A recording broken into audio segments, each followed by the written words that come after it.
ഞാനിന്ന് മത്തിക്കറിയുടെ റെസിപ്പിയുമായാണ് വന്നിരിക്കുന്നത്. മാങ്ങയിട്ട മത്തിക്കറിയുടെ റെസിപ്പി.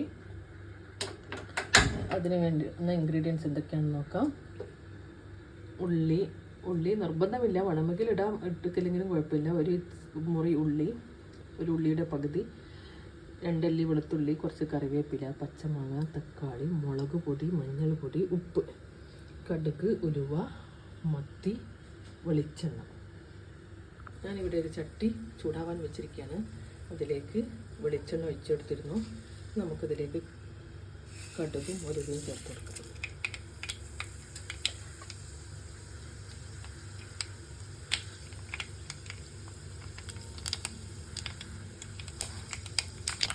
ഇതിലേക്ക് നമുക്ക് വെളുത്തുള്ളി ചേർത്തെടുക്കാം. ഉള്ളി ചേർത്ത് കൊടുത്തിരിക്കുകയാണ്.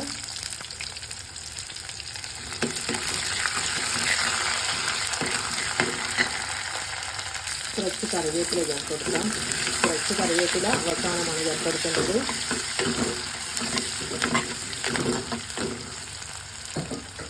ഞാനിവിടെ തക്കാളി ചേർത്ത് കൊടുത്തിരിക്കുകയാണ്. ഒരു തക്കാളിയാണ് ചേർത്തത്.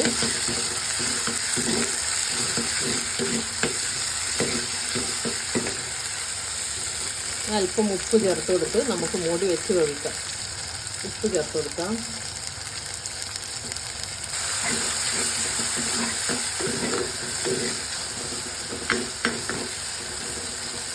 നമുക്ക് മൂടി വെച്ച് ഒരു 3 മിനിറ്റ് വേവിച്ചെടുക്കാം. ഞാൻ ഇതിലേക്ക് മാങ്ങ ചേർത്ത് കൊടുത്തിരിക്കുകയാണ്. വീണ്ടും 2 മിനിറ്റ് മൂടി വെച്ച് വേവിക്കാം.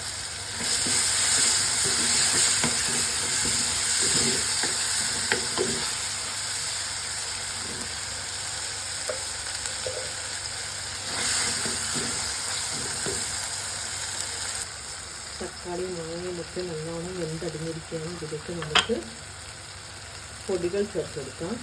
മുളക് പൊടി, മഞ്ഞൾപ്പൊടി, ഉപ്പ് എന്നിവ. ഫ്ലെയിം ലോയിലാക്കിയതിന് ശേഷം മാത്രമാണ് മുളക് പൊടി ചേർത്തെടുക്കാൻ പറ്റുള്ളൂ.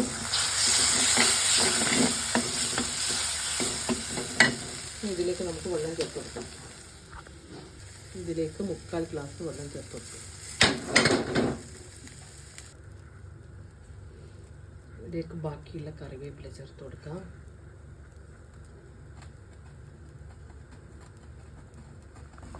കറി തിളച്ച് വന്നിരിക്കുകയാണ്. അതിലേക്ക് നമുക്ക് മത്തി ചേർത്ത് കൊടുക്കാം.